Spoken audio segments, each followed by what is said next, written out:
going to start by telling you a story. It's a true story. Well, it's as true as I can make it with my limited memory. So one time, I was at a hockey game with my son. He was playing hockey. He was a little kid. He was about 11 or 12. And he's an enthusiastic hockey player. So it was always really fun to go watch him. So this year, he'd been in a lot of really bad hockey teams, but this year he was in a pretty good hockey team. So we were watching the little championship game that was organized in our neighborhood at our neighborhood hockey rink. And it was a really good game. The teams were very evenly matched, and that was partly because in our neighborhood, the way the hockey league works is they set the kids up, and each kid can ask to play with one friend, and so they try to make it desirable from a social perspective. And then they let the kids play a few rounds, and then if one team is really, really good and another team happens to be not so good, luck of the draw, then they rejig the teams so that there's rough equality. And they always do a really good job of that, and it looks to me like the kids appreciate it. And it was a good game, the championship game, because the teams were really evenly matched, and so kids on both sides had to really do their best in order to win. And it was like 2-2 with 7 seconds to go, and the other team scored. And that was the end of the game. And so on my son's hockey team, my son's a pretty good hockey player, but there was a hockey player on his team that was better. He could skate a little faster, but he was kind of a star. And that meant, for example, that he didn't pass very much. But worse than that, in some ways, I guess he knew that he was a star. But worse than that, his father thought that he was a star.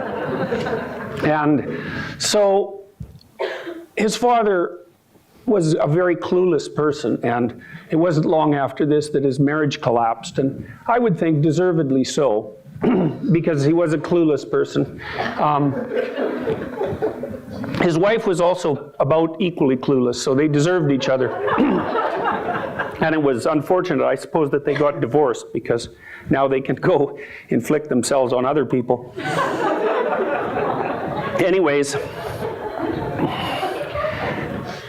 the teams came off the ice, and the star came off, and he was really mad. And so he was looking all, narcissistically arrogant, and he banged his hockey stick on the cement once he got off the ice, and his dad came running up, and he said, "It was stolen from you guys. You really deserved to win. It would have been much better had you guys won." And I always thought you were an idiot, but it's pretty obvious that you're such an idiot, it's just hard to even imagine. But why? Why would I think that? Because, think about it. His kid was the best hockey player on the team. And they lost. So what was wrong with him consoling his son for the loss? Well, it's very frequently the case that the things that we do every day that we're not really aware of are actually deep things. They're almost always deeper than we can possibly imagine, and that's because we're not really aware or intelligent enough to understand what it is that we do, or why we do it, or what happens if we do it badly, or what happens if we do it well. And so one of the strange things that we tell our children is it doesn't matter whether you win or lose. It matters how you play the game. And children often, when you tell them that, they sort of nod and look blankly at you. And often you don't act like that. I mean, my wife and I went to many hockey games, and some of the things we saw on behalf of parents they're just jaw-dropping. We saw one guy, all he ever did during the whole hockey games was put his lips, how they have those plexiglass protectors? There's about 2 inches of space between them. He'd put his lips in there, and he'd yell at the referee the whole game. And he only had about 3 phrases. One of them was, "Hey, Stripes." And he must have yelled that like 150 times each game. You just wanted to hit him with a stick, which is not a good thing to do if you're a Buddhist. But I'm not a Buddhist, so it's perfectly okay for me to engage in those sorts of fantasies, which I actually do quite frequently. So then you might ask, okay, so it doesn't matter whether you win or lose, it matters how you play the game. Well, what the hell does that mean? And does it mean anything? And is it true? Well, it actually turns out that not only is it true, it's even technically true. And that's even better than just true. It's demonstrably true. And that's because life isn't a game. Or we could say life is a game, but that's not all it is. Because a game only happens once, but life happens continually. And so there has to be a relationship between the thing that happens once and the thing that happens continually. And a lot of what we regard patchily and contradictorily and with a tremendous amount of existential angst as morality actually happens to exist because of our collective attempts to solve the problem of the relationship between something that only happens once and something that happens continually. And that's what I want to talk about today. I want to talk about desire and how it manifests itself. And then I want to talk about like meta-desire in a way, and how that manifests itself, and why, and what that means, and really what it means, because it really means something. And it means something like, it doesn't matter whether you win or lose, it matters how you play the game. I want to tell you why that's true in a way that is understandable and not merely parroted. So I'm going to start with a proposition. This figure will be familiar to some of you. But the proposition is this, and this you might regard as a Buddhist proposition, because the Buddhists believe that we live in illusion, and that illusion is somehow self-generated. And that's true in a remarkable manner, because it turns out that what it is that you desire at any moment absolutely shapes your perceptions to a degree that 15 years ago psychologists would have found improbable. We know now that when you look at the world, you don't see much of it because you actually don't have the neurological wherewithal to see much of it. You have to screen most of it out. And by most of it, I pretty much mean all of it. And I'm serious about that. The world's very complicated. You don't see anything of Africa while you're sitting in this room, for example. And you don't see anything that's outside of this room. And in fact, you probably don't see anything outside of the screen, and you only see a very little bit of the screen. And then you don't even really see the screen, because the screen is made up of micro elements that you're completely unaware of. And then the screen, of course, is nested inside this massive institution that's nested inside all sorts of other systems. And you don't see any of that. And so what do you see? An answer to that seems to be something like a very limited range of tools and obstacles that are relevant, however you calculate that, to whatever your narrow current goal is. And so if you notice how you're all sitting, for example, first you're sitting facing the front, so we can presume that whatever it is that you see is at the front, and then your eyes are all pointed more or less at me at the moment if you're listening, or at the screen if you're looking at the screen. And so then if you're looking at me, you probably see roughly my eyes and my mouth, and that's about it. And if you're looking at the screen, well, then you have to point your eyes all over the screen in order to pick up the words on it. And so you look at what you want to look at. And then you see, in some sense, what you would like to see. Now, it's a little bit more complicated than that, obviously, because the world just doesn't provide you with what you want to see. You have to wrestle with it to make it give up what it is that you want. So there's constraints on illusion, and the constraints are reality, I suppose. But nonetheless, you do live inside a little structure that's sort of like this, that desire produces.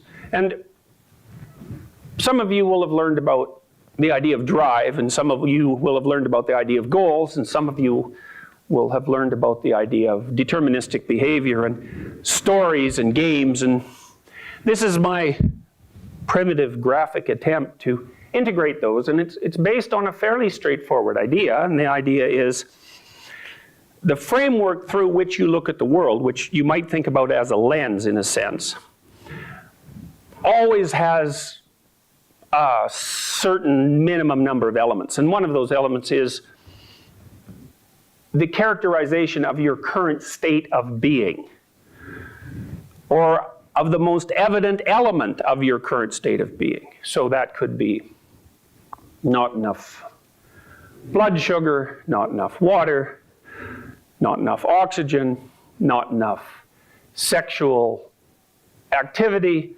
not enough play, not enough friends, not enough status, etc. An array of complex states of, we'll call, deprivation, that at their most fundamental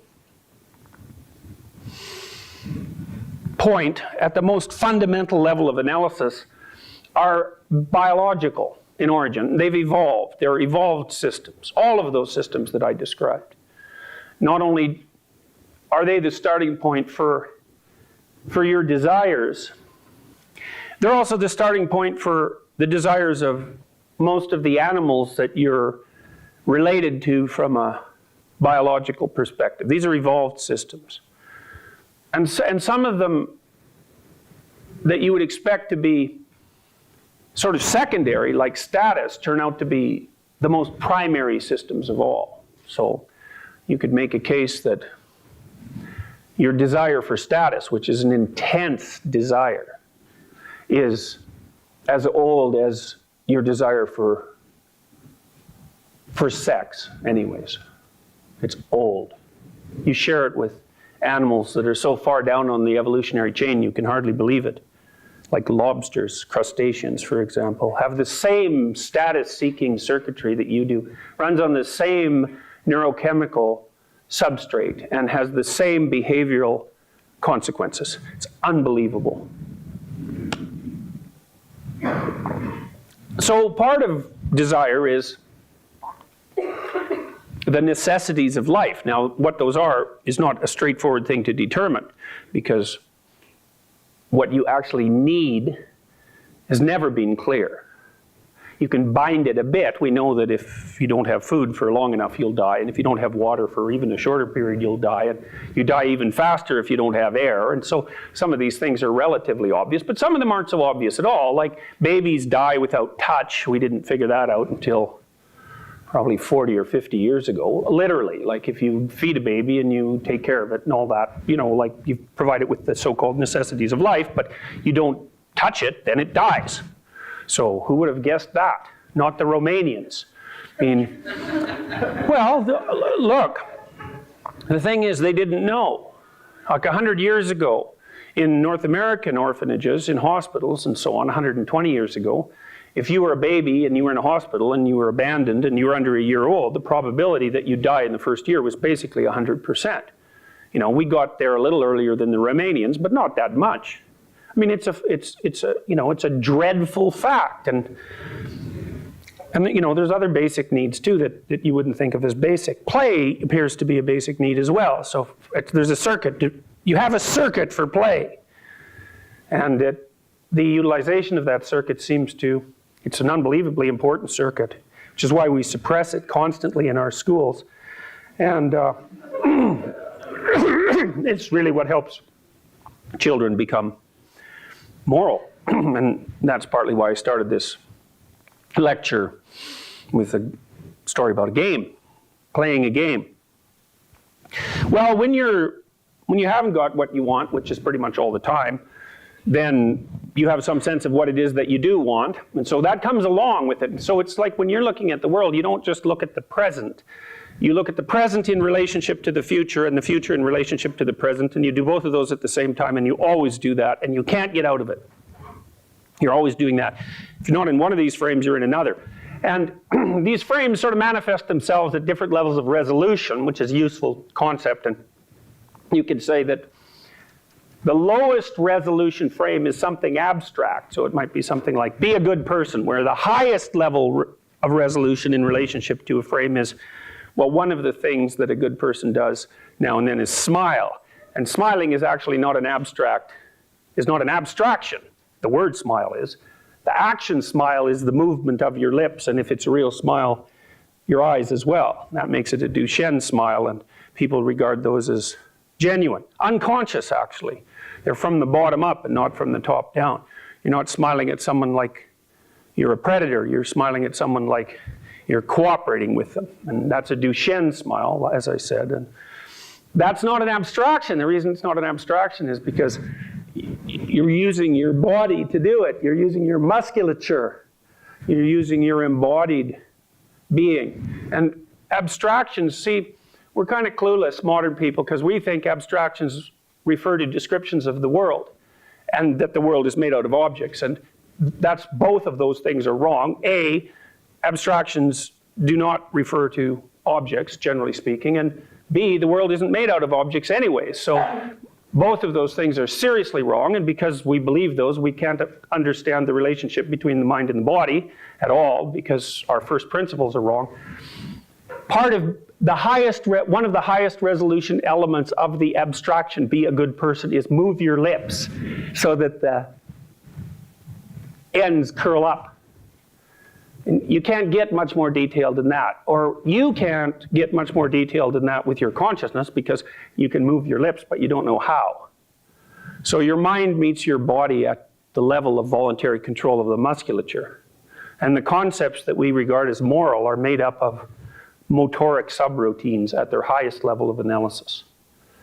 So, and you can see that if you think about something like a hockey game, because what do people do in a hockey game? They move their feet back and forth, and they move their head around, and they have this kind of throwing motion that they use for a slap shot, which is something that human beings are particularly good at, because we're based on a tracking and hunting platform, and so we love to throw things at moving things. And we'll get stadiums full of 40,000 people to watch people who are really good at throwing things at other things, or hitting things with other things, or throwing something into a goal. And because that's what human beings do all the time. We're always throwing something at a goal.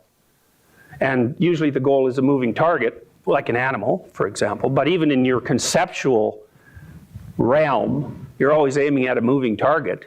You even know what that means metaphorically.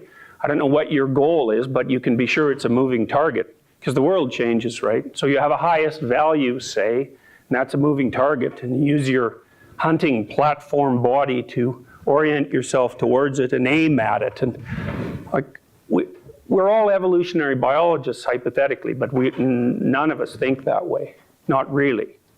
And so this is an example of how deep in our psyches the fact that we're predators is actually embedded. So there's the frame, and it's a story in a sense, or a game. And it might be a story because you might say, well, I was at point A and then I went to point B and here's how I got there. It's not necessarily a very interesting story, but it's sort of like the basic unit of story. And then it's also a game, like a Monopoly game. So what's the point of a Monopoly game? Well, that's hard to say, actually. It depends on your level of analysis. But you could say, well, it's a zero-sum game. You have to get all the money and all the property, and then you win. So winning is one point, but then, well, that's the competitive element of it. But then there's a cooperative element, which is, well, look, you're all playing Monopoly, so you've all decided that the goal is to get all the money. It's a little collective decision. It's a weird one. I mean, why do you care Well, you do care once you decide that you care, and that's interesting because one of the things that that demonstrates is that you can sort of decide what you're going to care about. And I think that's part of the human capacity for abstraction, is that we have these underlying biological systems that in some sense have set motivational content. So if you're deprived of H2O, then you're going to crave and seek water, and that's built into you. But our cortical structures, which emerged out of these lower, more primordial systems, and are still structured deeply by them, can substitute abstractions for those more concrete, basic states of desire and goals. And so it's almost as if we can put anything into the goal box, and then we act as if it's important. And that's really part of our capacity for fiction. It's part of our capacity for creativity. It's part of our capacity for storytelling and for imagination and all of these things. And our capacity for abstraction is built on a lower platform that's more primordial, but it still partakes of all the elements of the primordial subsystems because we're constrained by our evolutionary development. Now, then the question might be, well, if you're an aiming sort of person, what should you aim at? That's the question. What should you aim at? And we already hypothesized that you shouldn't aim at winning. You should aim at playing the game properly. But now we don't know what that means. So we're going to figure out what that means. So the first thing you might imagine is that there's the game, Monopoly. You aim at winning, maybe. Maybe you aim at winning. You don't want to aim at winning too hard because then people don't like playing with you and you get all whiny and you act like you're 3 years old when you get this chance card that says you have to pay $50 on each hotel, and you put all that work into getting all those hotels, and that just shows you whose side God is really on. And people react more like that than you'd think. And when they react like they're cursed by God when they get the wrong chance card, that's worth noting, which is part of the reason you're playing the game too, because you want to figure out who thinks they're cursed by God, and that's a really easy way to do it. Hopefully you also want to have fun while you're playing the game, and there's all sorts of different levels of that. And so you can see that Monopoly is actually a very complicated thing, even though it's simple. And it's also completely bizarre, right, that people will get their emotions all tangled up in that game, even though everyone notices right off the bat that who really cares who has the most plastic hotels. So, but it just shows you how right the Buddhists are, right? Because you can tangle yourself up in a Monopoly game badly enough to lose friendships if you really want to.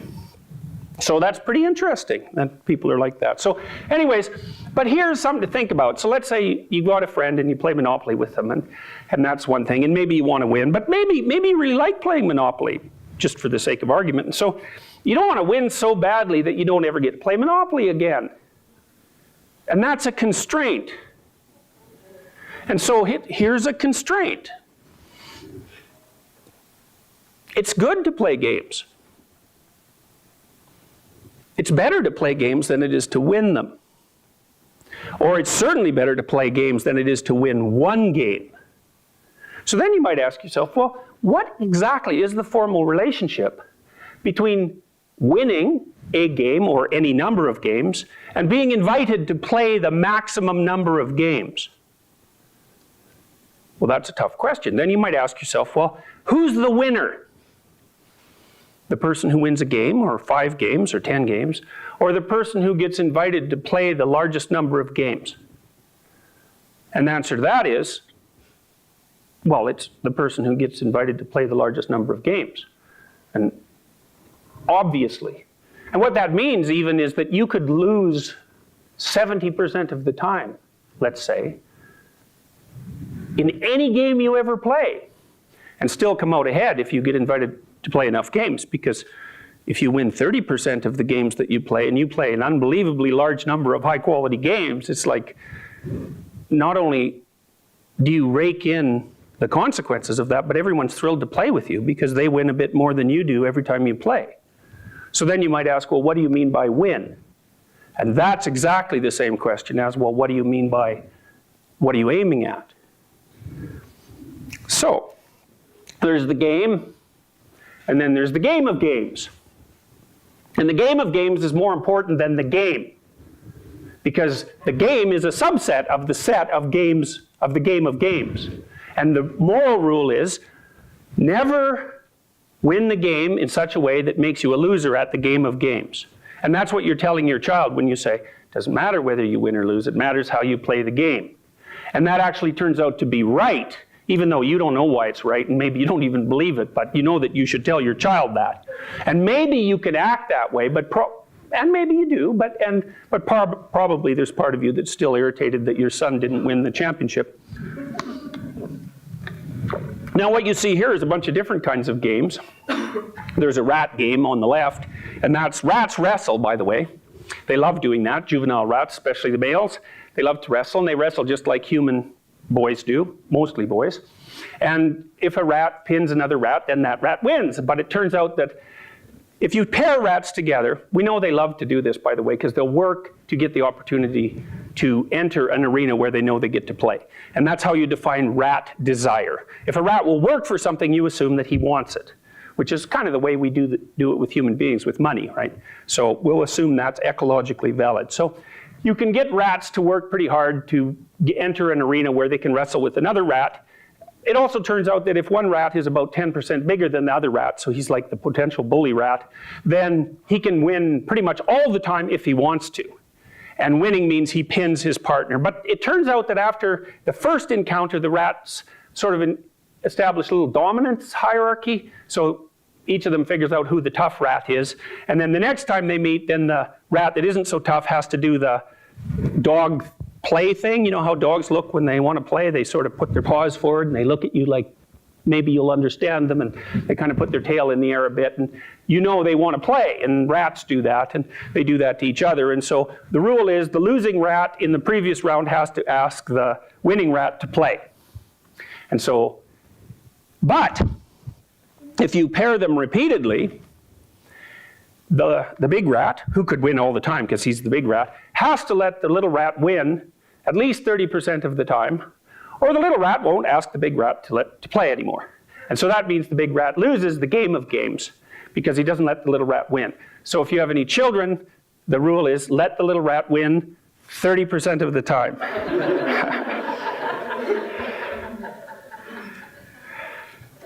So that's rats, and then in the middle there's girls, and then there's boys, and the girls are playing Tea Party.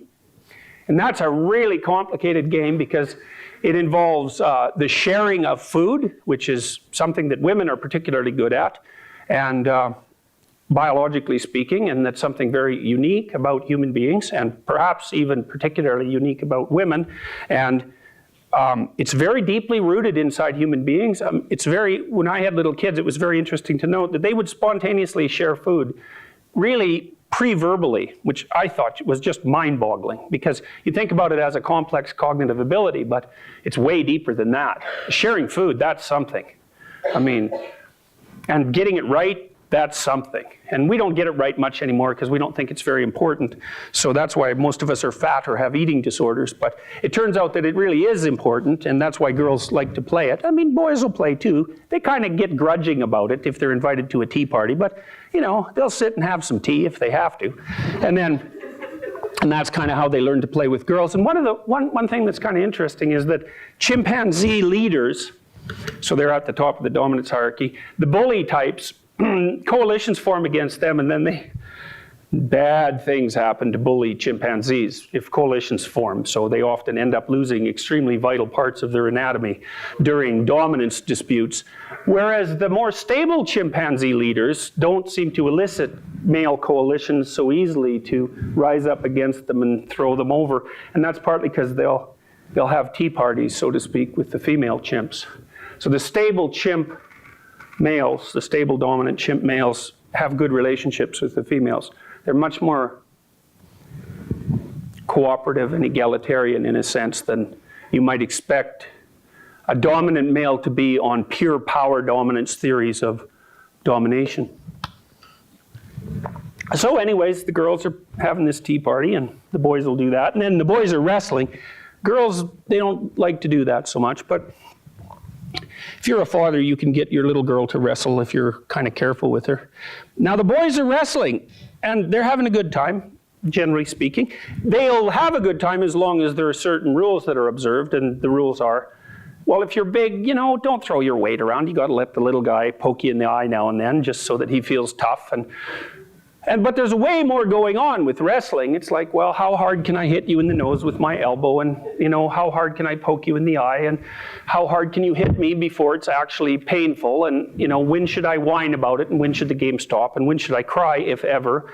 And exactly how far back can my arm bend? And exactly how far back can your arm bend? And what happens if I kick you? And it's like, this is all embodied moral wisdom, because you got to figure out exactly how your body responds, not only to you, but also to other people, before you know kind of what your limits are. And you have to be able to distinguish between what's a real threat and what's a play threat and what's actual pain and what you're just whining about, and how much pain you have to tolerate if you're going to get the guys to continue to wrestle with you, and how much fortitude you should show in the face of pain. And God, it's unbelievably complicated. It's all done embodied. You don't have to talk about any of this. You just have to wrestle around, and all this comes out in the wash. And it's sort of how you get your body nicely wired up so you can move it around without being a total klutz. And even more importantly than that, it's kind of like a collective dance, and that's what you see with the little pile of boys wrestling here.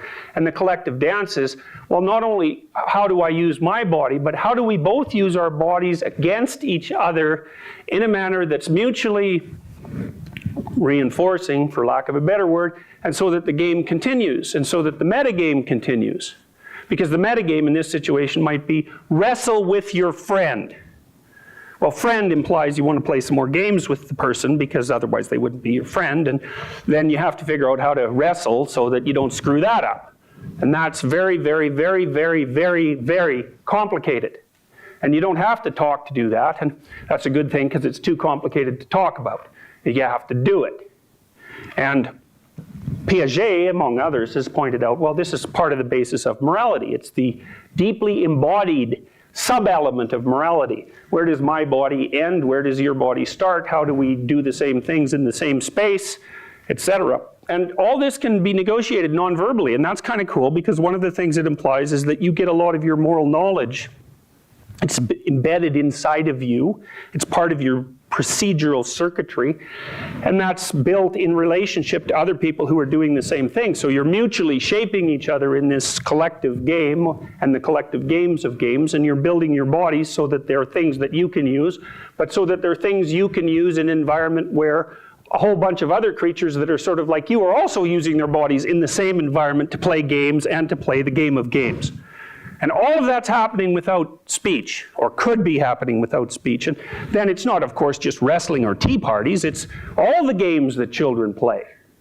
They're all doing the same thing. And then it's all the games that teenagers are playing, and then it's all the games that adults are playing. And that's all a huge collective nonverbal negotiation. And it's one that's been going on not only for the centuries and eons that we've been human beings, but for thousands and thousands and tens of thousands and millions and hundreds of millions of years before that.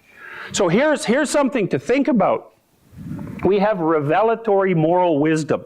In some sense, that makes up the basis of part of our religious traditions. You might ask yourself, well, where did the revelations of moral structure come from? Well, one answer is God. And actually, that's not a bad answer, but you might want to fill the gaps in a little bit between the revelation and God and see if you can figure out how the message gets to you from God, so to speak. And part of the answer to that is, because of this collective act of negotiating our bodies in games and games of games, we've saturated our own being and also our collective cultures with the drama of how to act as an individual in a group. We act that out. That doesn't mean we've mapped it, not declaratively. We can play the game, but we don't know the rules, not all of the rules. Because the rules turn out to be very complicated, because the game is something like, well, I need to survive, and you need to survive, and you need to survive, and here we are in the same place. And then there's all these other people that want to survive, and then there's all these other animals that want to survive, and then there's the foreigners, and then there's today, and tomorrow, and next week, and next month, and next year, and 100 years from now, and 1,000 years from now, and 100,000 years from now. now, and every single one of those different frames of reference is a different kind of constraint, and the game that evolves and the metagame that evolves has to satisfy all of those constraints simultaneously. And that's really, really, really hard.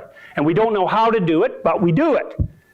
So we don't know how to say how we do it, but we do it. Or maybe we do it. Because we're always afraid the whole bloody thing is going to come crashing to the ground and there'll be an apocalypse.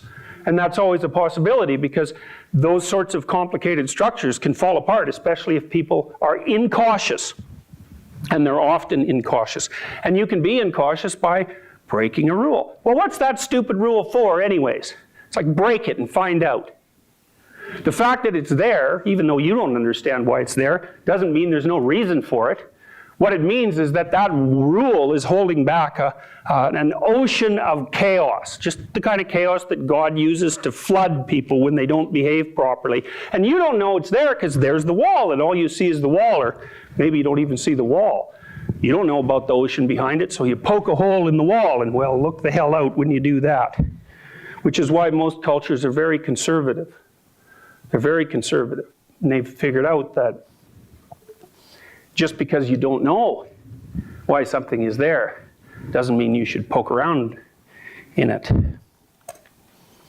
Now, let's look at this neurobiologically a little bit. So we're going to talk about a structure called the hypothalamus, which human psychologists don't talk that much about, because human psychologists are, what do you call them? They're corticocentric. You know, we need another thing to, what would you say, to resist prejudice against. And modern psychologists are prejudiced against non-cortical systems because they like to think that their prefrontal cortexes, which sort of separate them even from chimpanzees, are the important parts of the brain, and they're not. The important parts of the brain are these parts that are hardly even there at all, and they're really, really tiny. This is a rat brain, by the way. That's called a flat map, so it's like the brain's been flattened out. And this is the brain from the bottom. And these are really old parts of a system called the hypothalamus. And the hypothalamus, man, it's important. If you take a cat and you take off its whole brain, limbic system, so to speak, cortex, you leave it with nothing but a spinal cord and the hypothalamus, which is so small you can hardly even see it, and it's a female cat, and you keep it in a cage, you can't even tell it doesn't have a brain. Because it can keep doing all the things that it did before. So it can mate, it can eat, it can drink, it can breathe, it can defend itself, that's pretty cool. It can engage in reproductive activity. It's like, there's a whole cat there. It's got a few problems. So one thing is it can't remember anything. So because it does, in fact, use its cortex to remember things. And the other thing is that it is hyper-exploratory. Now that's pretty weird, because you'd think a cat with no brain wouldn't be exploratory at all. But what that indicates is that most of your brain is there to help you not explore things all the time. And the question is, what things should you not explore? And the answer to that is things you've explored before. Now, a cat with no brain can't remember what it explored before, so it's exploring everywhere, and it's hyper-exploratory, and so that's interesting. Now, the hypothalamus has two elements, roughly speaking, although, as you can see, there's a bunch of little sub-elements, and that's the hypothalamus over there on the left, too, and so it's not one thing, because nothing in the brain is one thing, no matter how you analyze it. If you keep analyzing it at higher and higher resolution, you find that it's more and more and more and more and more things. And so we give brain areas names, but the names don't correspond to homogeneity. And that's the case even with the hypothalamus. It's made out of a bunch of subsystems, and those subsystems do things like tell you when you're thirsty, but they do more than that, because the hypothalamus isn't just a drive machine. So the hypothalamus not only tells you that you're thirsty by making you feel thirsty, but it also tunes your perception so that if you look at the world, you're much more likely to look at it as a world in which you could and should find water. And so as your hypothalamus determines that you don't have enough water in your blood, then your perceptions start to tune out everything that's irrelevant to water search, and they also activate mechanisms that inhibit any kind of motor activities that would be associated with anything but the search for water. And what basically happens is that you see the world as a place to get water, and then you go get water, and then poof, the hypothalamus has you do something else because now you're hungry, and then you're not hungry anymore, and well, now you're tired, so then you go sleep, and then you're, sexually desirous, and so hopefully you can do something about that. And then there's the next thing, and the next thing, and the next thing, and the next thing, and that's hypothalamic life. It's one damn thing after another. And so you're in a constant state of desire, and the desires change, but being in the state of desire is something that doesn't change. And you have to be in those states because otherwise you die, and hypothetically you don't want to do that. And so evolution has made you very loath to die. Now, so that's interesting, and so you've got all these little monsters inside your head. Those are Freudian, like, id monsters that they don't drive you exactly. They set up these little stories that you live inside that make you act like a unidimensional cyclops in the search of some particular necessary biological goal. And so that's fine. But it's a bit more complicated than that, because what happens if your search fails? Well, you can't just grind to a halt like a computer would, because then you die. You have to do something else when what you're doing doesn't work. And your brain's figured that out for you, which is kind of helpful. And the hypothalamus has actually figured it out, because what happens when you don't get what you want is partly that you get anxious about it. And that's actually a newer system, and it's also painful, which is also a newer system, and we're not going to talk about that. You stop, because it isn't working, so you should stop at least after some point, and then you explore. And what's so cool about the hypothalamus is that not only is it the system that tells you what to do when you know what to do, but it also is the system that tells you what to do when you don't know what to do. And what you do when you don't know what to do is to look around and explore. And what's cool about the hypothalamus is that the impulse to explore is just as old as the impulse to drink water, or to eat, or to engage in sexual activity, or maybe not, but maybe even to breathe. It's not epiphenomenal. It's way down there. It's an old system.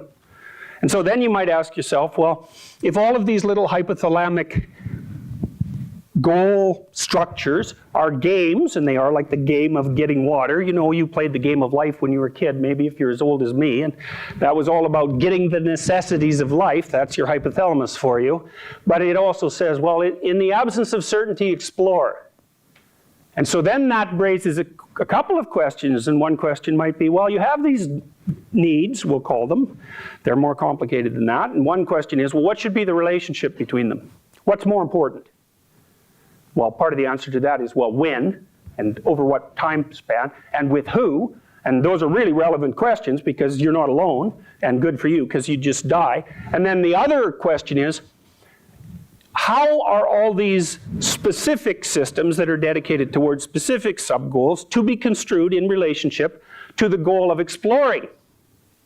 Now, because exploring, that's a weird process, right? Because when you explore, which is what you can do when you've made a mistake, let's say, or what you can do when you're bored, because if you're bored, why not explore? And what are you doing? Well, you're foraging, because when you explore, you use the same system that squirrels use to go find nuts, because that's what they like to explore the world for, nuts, and so that's kind of what you're doing, except the nuts, so to speak, that you're foraging for are generally abstractions, because you're an abstract creature, and instead of finding nuts, you find how to find nuts, because you're a creature of abstraction. And so we'd rather know how to do something, as Christ said in the New Testament, actually said, if you give a man a fish, you feed him for a day. If you teach him how to fish, then you feed him for a lifetime, and that's kind of the same idea. It's like, would you rather have a fish, or would you rather know how to fish? And we would rather know how to fish, and that's abstraction. And so when we forage for abstractions, because they're worth more than the concrete things they represent.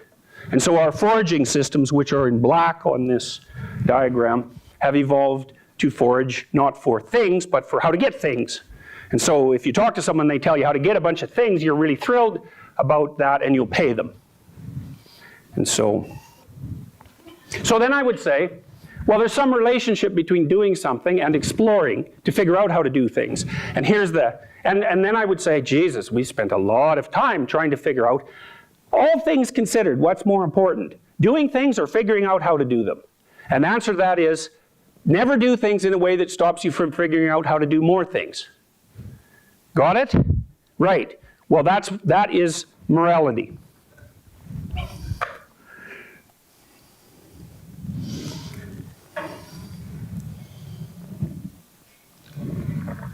That is St. George.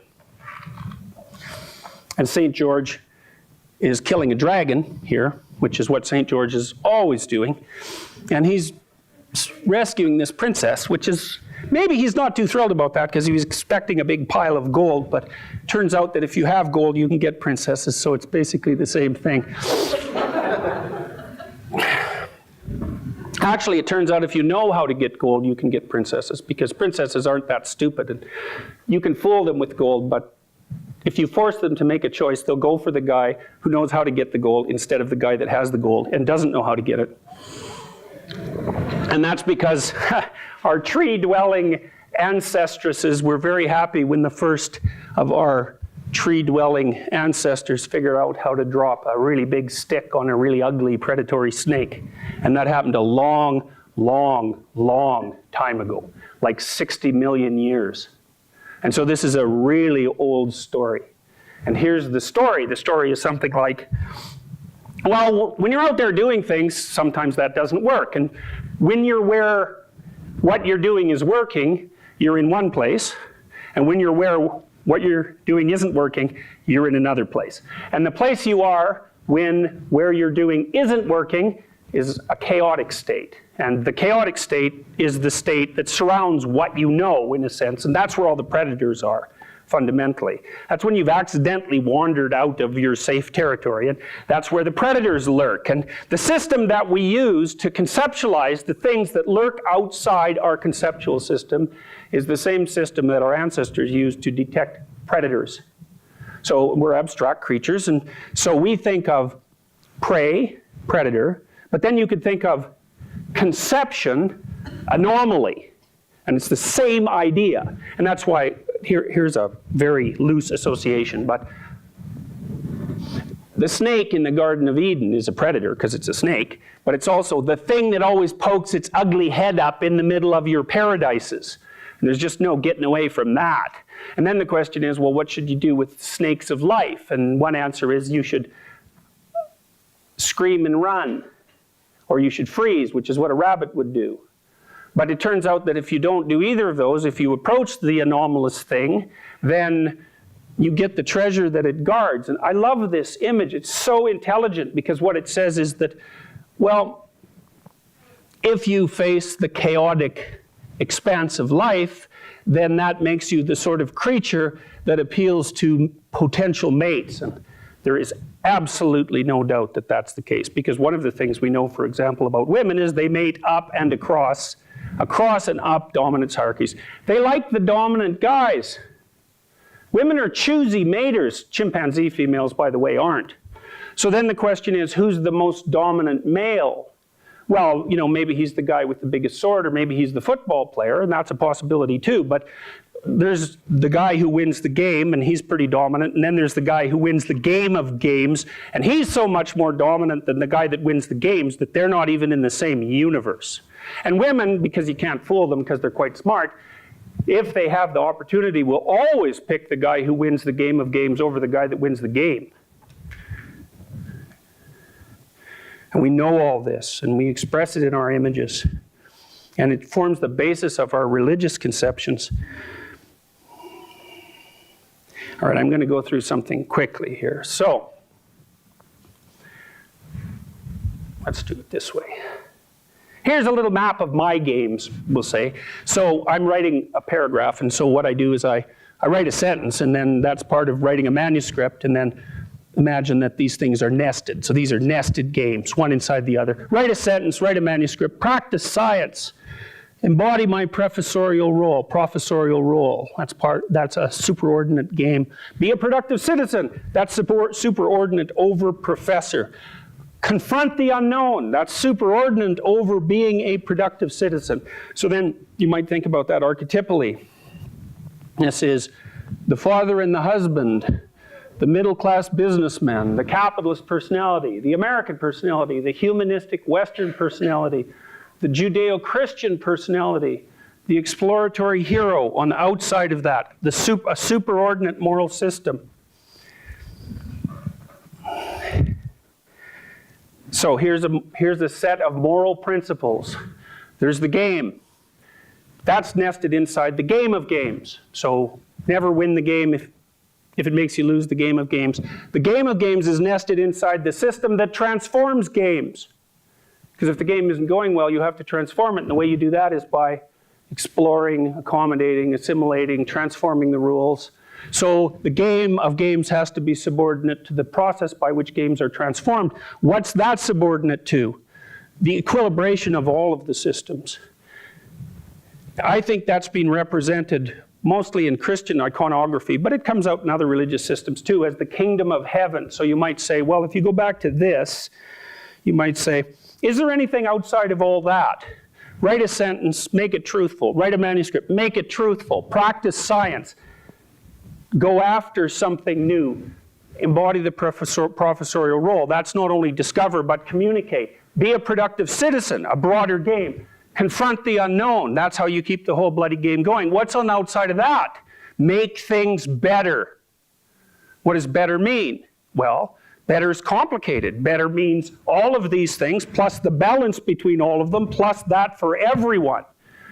Now, that's an ultimately equilibrated state, and that's been conceptualized conceptually, because we can only conceptualize these things in image because we're not smart enough to think them up. That's conceptualized in a very deep way, especially in Judeo-Christian culture, as essentially something like the kingdom of heaven. Because, you see, the kingdom of heaven, as a concept, it isn't a state. It's not a state. A state is something concrete. It's like a game, a state. Or maybe a state is even like a game of games if it's a sophisticated state. But there are structures in which we're embedded that are more complicated than any of those things. And they're the real things, like these abstractions I'm talking about, the game of games, the transformation of games. Those are abstractions, yes, but they're not mere metaphors. They're actually descriptive categories for realities that are so fundamental that they're part of the evolutionary landscape across timescales that we cannot see. They're real. When Christ talks about the kingdom of heaven in the New Testament, there's a fair bit of ambivalence about what exactly is represented. But one of the things we know is that it's not a state.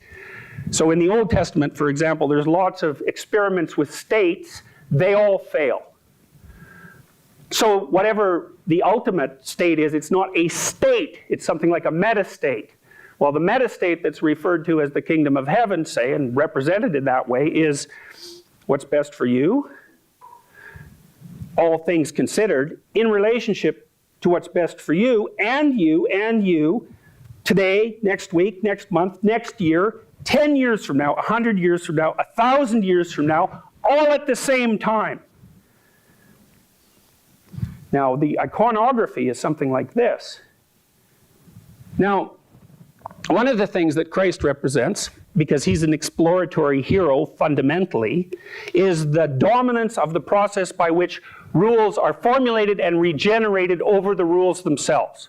Because Christ, like most savior figures, is a recaster of social mores. So the idea there, and this is something that Piaget knew, is that the person who's capable of inventing new rules is superordinate to the person who can only play by the previous rules. And an aspect of this is also the thing that confronts the dragon of chaos.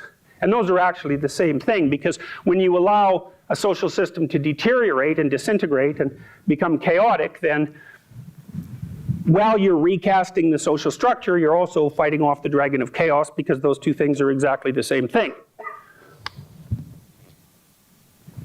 One more hypothesis, and I should say, this is actually not my hypothesis. This is Jung's hypothesis, probably one of the most, it's maybe the most brilliant psychological idea that anybody ever thought of, ever. And really, I'm telling you, like, I've read all the criticisms of Jung, like by Richard Knoll, who's a real weasel as far as I can tell. And I have very specific reasons for saying that, by the way. Because he accused Jung of doing all sorts of things like starting a cult and so on. And what Jung actually did is so much more radical and unsettling than starting a cult. It was sort of like accusing an axe murderer of jaywalking. So what did Jung hypothesize? This is so cool. He said, look, you are adapted to reality. But reality isn't what you think it is. It's not like the bushes and like the cat and the table in your house. It's way more complicated than that, because it stretches over contexts and times, and you can't see all that. But it's there, and not only is it there, it's really there. Your survival is dependent on it. And so, but you're evolved for that. It's okay, you're evolved for that. How are you evolved for that? Well, he thought that your sense of meaning, roughly speaking, and you can think meaning is kind of like that which attracts your attention, we'll say, just for the sake of simplicity. If you're careful and you haven't filled your head up with garbage, which means you don't lie to yourself, so that's like step one. You can't lie to yourself because that screws up your brain and then you can't trust it. So we'll just say you're not doing that, or you're trying not to do that. Then your brain orients you to this and that. It says, wow, isn't that interesting? And you don't have much control over that. Your brain just does that. Wow, that's interesting. And you might think, why do I think that's interesting? But you don't know. And so that begs the question, who does know if it's not you? Who's in control in there? Well, Jung's answer was, he called it a mechanism called the self, which was the sort of superordinate you that was superordinate to your ego, and it told you what to be interested in. And what it told you to be interested in was any manifestation of any circumstance that looked like it might be aligned with winning the metagame. So not only can you detect the environment in a sense, which isn't what you think it is, it's more like known and unknown, something like that, at a very high level of abstraction. You can also detect when these invisible elements that you can't see line up properly. And your brain will orient towards that. You think, wow, that's meaningful. Wow, that's fascinating. Isn't there something cool about that? Don't I love investigating that and being in that state of mind? And the answer to that, yes, you do love it. Why? Well, it's not because you're going to get more like Lexuses or Lexi maybe? Lexuses, if you do that, although maybe that'll be one of the things that happen. It's because your brain is trying to tell you that if you pay attention to that and you're diligent in its pursuit, it's like Mercurius, the Mercurius of the alchemists who would lead you to the gold. If you're diligent in your pursuit of that, then everything lines up for you. And even better, maybe everything lines up for everyone else. And then everyone gets what they want. Or maybe it's even better than that, because who cares what you want? Maybe what happens if you're very diligent about that and you're open to the possibility, you're not manipulating the damn world all the time, but trying to find out where the Tao flows and being part of that, maybe what happens is you get what's best for you, whatever that is. And at the same time, while you're making the world best for you, and that doesn't mean you just get what you want, because you're too dumb to figure out what's best for you, and who cares what you want. We're going to assume what's best for you, and then maybe it's even better than that, because we are so deeply social that there's a place where what's best for you is simultaneously best for everyone else too, over long frames of time. And you have an inkling of that, you have a vision of it. And that's the vision of utopia or the kingdom of heaven or any of these things. And this is such a vision. One of the things it says is, the exploratory hero eternally rules over the kingdom of heaven. It's like, yes, that's right. It's not a metaphor. It's not a metaphor. It's more like a category. And a category and a metaphor aren't the same thing.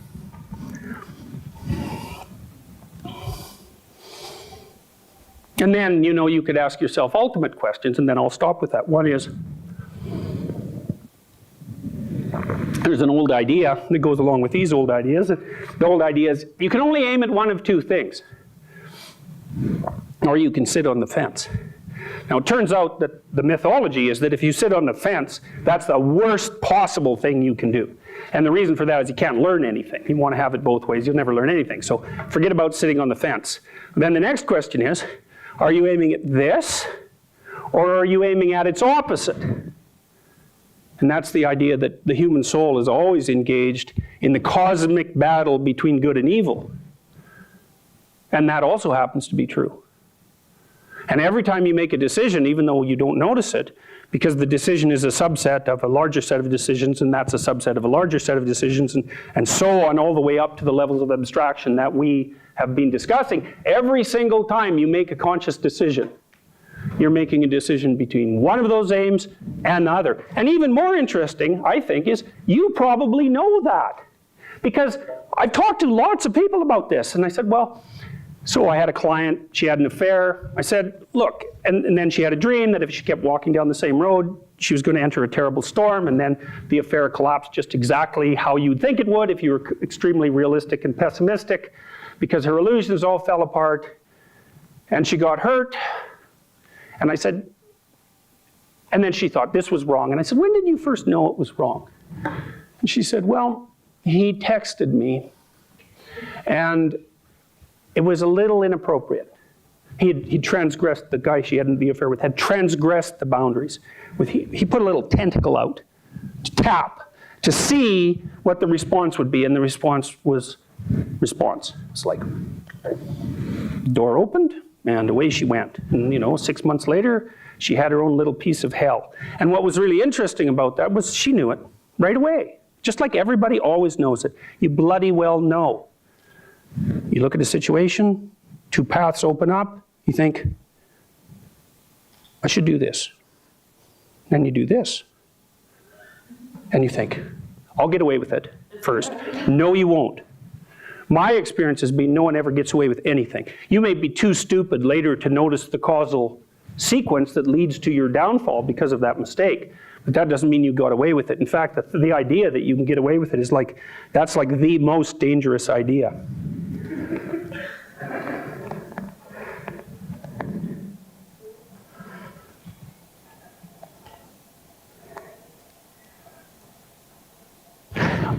I'll close with this. People need carrots and sticks, right? So this is like a carrot. So then you might ask, well, what's the stick? Well, the stick is what happens if you don't pursue this. So then you might ask, well, what's the opposite of this? And my impression is the opposite of this is what happened to us in the 20th century. The opposite to this is a kind of totalitarian rigidity that inevitably results in mass genocide. And that's like hell, or maybe that even is hell. It's certainly close enough, I would say. And it's real. We've been there a lot.